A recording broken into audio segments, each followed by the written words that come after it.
नमस्कार मंडळी, मी आहे प्रमोद खरे आणि तुम्ही पाहतात आपलं चॅनल मी माझे आणि तुम्ही. मंडळी, तुम्हाला सांगितलं मी नेहमीप्रमाणे की आता उन्हाळा संपायला आला की आम्ही गावाला अळी घालायचो.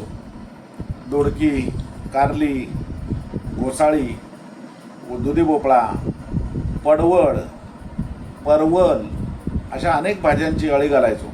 अर्थात ही सगळ्या भाज्या ज्या आहेत ह्या एका विशिष्ट प्रजातीतल्या आहेत आणि त्याच्यामध्ये पाण्याचं प्रमाण या भाज्यांमध्ये 80 ते 90% असतं आणि डायटरी फायबर्सची संख्या जास्त असते आणि त्यामुळे या भाज्या अत्यंत पौष्टिक मानल्या जातात.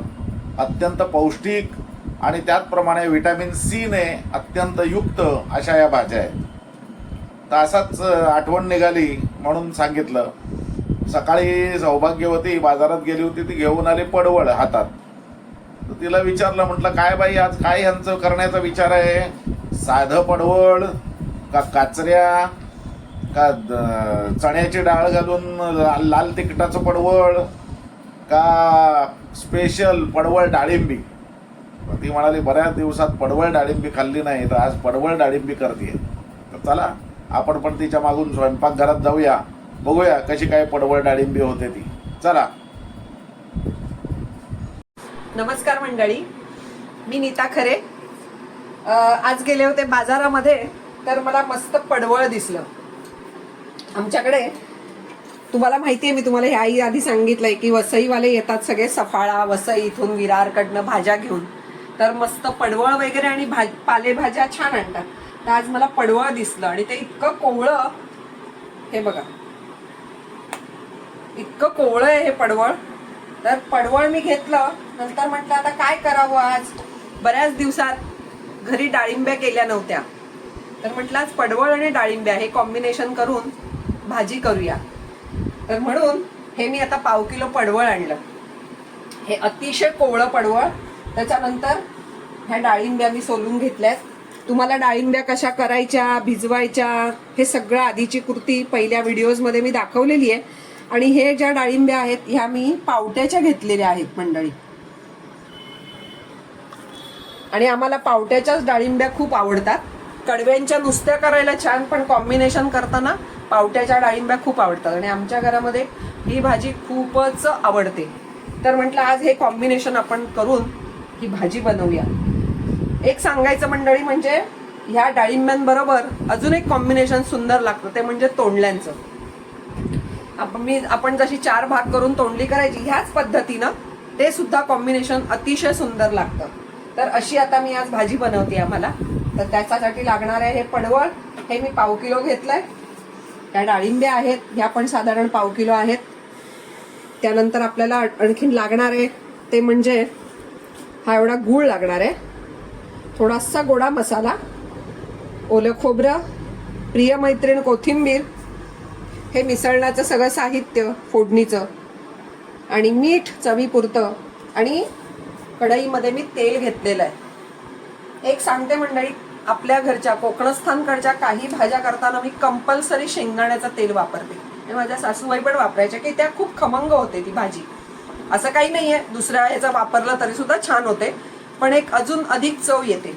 तर म्हणून मी शेंगदाण्याच्या तेलाची फोडणी देणार आहे या भाजीला. तर आता आपण भाजीची तयारी केली आहे, आता आपण करायला घेऊया. त्याच्या आधी आपण आता हे पडवळ चिरून घेऊया. पण पडवळ कसं चिरायचं हे मी तुम्हाला दाखवते ही भाजी करताना.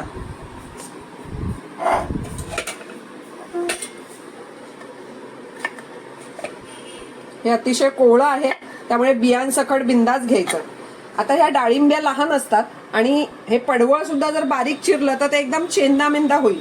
म्हणून माझ्या सासूबाई काय करायच्या, असे तिरके काप द्यायच्या 1 इंचाच्या अशा, म्हणजे हे विरघळत पण नाही आणि पोळीचा घास घेताना अगदी ते सुंदर कॉम्बिनेशन होतं खाताना. हे असे तुकडे करायचे, असे तिरकस असे तुकडे करून पडवळ आपल्याला घ्यायचंय. हे मी धुवून घेतलेलं आहे. आता बाकीचं पण मी असं चिरून घेते. आता आपण भाजीची फोडणी करूया. मी सांगितल्याप्रमाणे शेंगदाण्याचं तेल घेतलंय 2-3 चमचे. तेल छान तापलंय. आता थोडीशी मोहरी छान तडतडली आता हिंग, त्यानंतर हळद पाव चमचा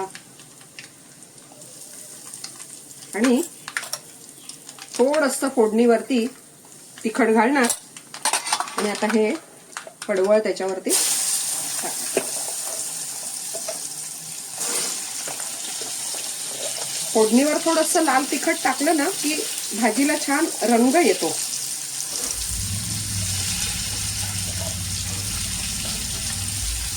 आणि त्या डाळिंब्या सुद्धा त्या पडवळावरती टाकतात.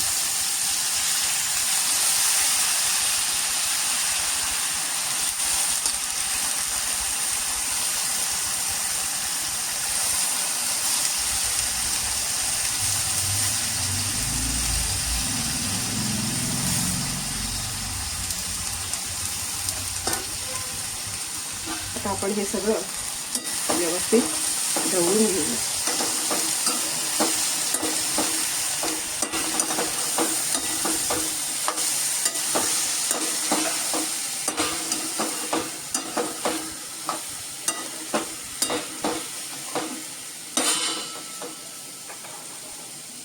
मंडळी, या भाजीचं एक सांगायचं म्हणजे असं की पडवळ आहे ना, चवीला थोडंसं उग्रच म्हणायचं की नाही, तसा एक स्मेल असतो खाताना. आणि डाळिंब्या तर उग्रच असतात, तुम्हाला माहितीये. तर आता हे परतून झाल्यानंतर ह्याला किमान आहे ना 5-1 मिनिटाची मंद गॅसवरती दरदरून वाफ द्यायची. म्हणजे मग तो जो हिमूळपणा असतो तो सगळा वास निघून जातो, पाणी न घालता. तर आपण याच्यावर झाकण ठेवूया आणि गॅस मंद करून चांगली 5 मिनिटाची दरदरून वाफ देऊया. मी तुम्हाला म्हटल्याप्रमाणे आपण पडवळ आणि डाळिंब्या फोडणीवरती घातल्या आणि ते परतलं चांगलं. आणि आता छानपैकी ही 5 ते 6 मिनिटाची हे बघा नुसती दरदरून वाफ काढली. हे बघा पडवळाचा रंग पण जरासा बदललाय आणि डाळिंब्या सुद्धा थोड्याशा हे झाल्या. ही कृती केली की उसळ खाताना खूप छान लागते. आणि आता आपण याच्यामध्ये थोडंसं पाणी घालूया. 1 कपभर पाणी पुरे झालं, कारण आपल्याला ही काय खूप पातळ करायची नाहीये, पोळीशी खाता येईल अशी.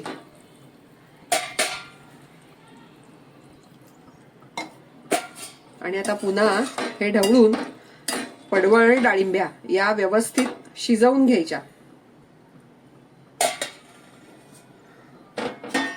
पुन्हा झाकण ठेवूया आणि आमचा हा गंगेतला गोटा वरती ठेवूया. आणि आता 5 मिनिटांनी बघूया आपण भाजी. आपण आता बघूया डाळिंब्या आणि पडवळ शिजलंय की नाही ते.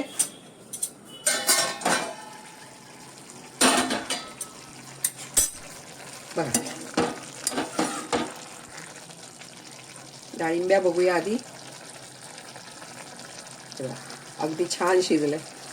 पडवळ पाहूया शिजलंय आणि तुम्हाला दाखवते.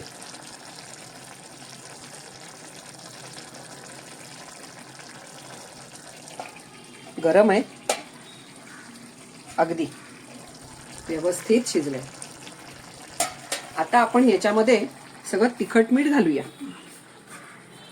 मंडळी, बऱ्याचदा काय होतं माहितीये, एक अशीच टीप म्हणून सांगते, बायकांना खूप घाई असते आणि डाळिंब्या एकदा फोडणीवरती घातल्या, पाणी घातलं की तिखट मीठ सगळं जे काय असेल माल मसाला तो घातला की कुकरला लावून टाकतात. पण गंमत काय होते की ह्या ज्या डाळिंब्या मऊ शिजून ज्या होतात ना, लागतात उसळ, तर तशा होत नाहीत. त्या तिखट मीठ घातले असे दाठुरलेल्या राहतात आणि मग ती उसळ खायला पण कंटाळा येतो. तर ते न करता ही कृती कंपल्सरी करायची. आधी तिखट मीठ घालायचं नाही. आता या छान मऊ शिजले. आता आपण ह्याच्यामध्ये तिखट मीठ घालूया. सुरुवातीला चवीपुरतं मीठ, आपापल्या अंदाजाने घालायचं. त्यानंतर मी थोडंसं फोडणीमध्ये तिखट घातलं होतं आणि आता हे एक छोटा अर्धा चमचा हे तिखट घालतेय, म्हणजे हवी तेवढी तिखट होईल भाजी. त्यानंतर हा गोडा मसाला, नंतर हा गूळ, ओलं खोबरं आणि एक मी मी स्वतः करताना भाजी करते ती अशी, कारण मी एवढी वर्ष ऑर्डर्स करते, बऱ्याच कोकणस्थ ब्राह्मणांच्या खूप ऑर्डर्स असतात, त्यामुळे ठरलेल्या भाज्या असतात. डाळिंब्यांची उसळ, पडवळ डाळिंब्या, भरली तोंडली म्हणू नका, मटकीची उसळ, मूग मटकी मिक्स उसळ. तर ते एक उसळ करताना मी एक ट्रिक वापरते, ती म्हणजे हा जो कच्चा हिंग आहे तो सुद्धा मी ह्या भाज्या करताना घालते. डाळिंब्या करताना तर हमखास घालते, की ज्याच्यामुळे चव एकदम सुंदर लागते. आता आपण हलक्या हाताने ढवळून घेऊया ही.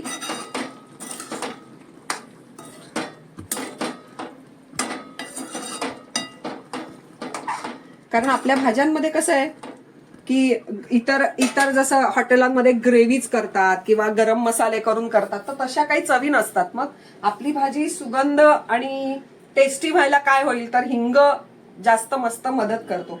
म्हणून तो कच्चा हिंग पण थोडासा घालायचा. आता तिखट मीठ घालून झालंय, आपण ते बघायचं एकदा आणि पुन्हा एकदा ही भाजी 1-2 ते 3 मिनिटं उकळवून घ्यायची.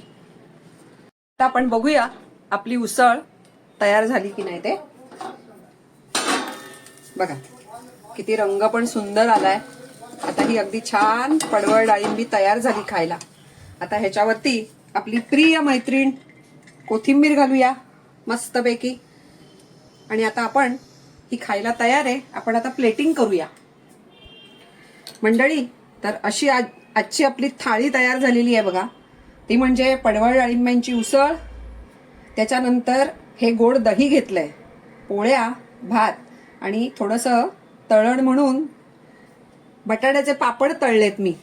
मंडळी एक सांगते, पडवळ डाळिंब्यांची उसळ म्हणा, त्यानंतर नुसती डाळिंब्या, तोंडली डाळिंब्या ह्या खाताना जर दही असेल ना बरोबर, तर मज्जा. आहा, इतकं सुंदर कॉम्बिनेशन आहे.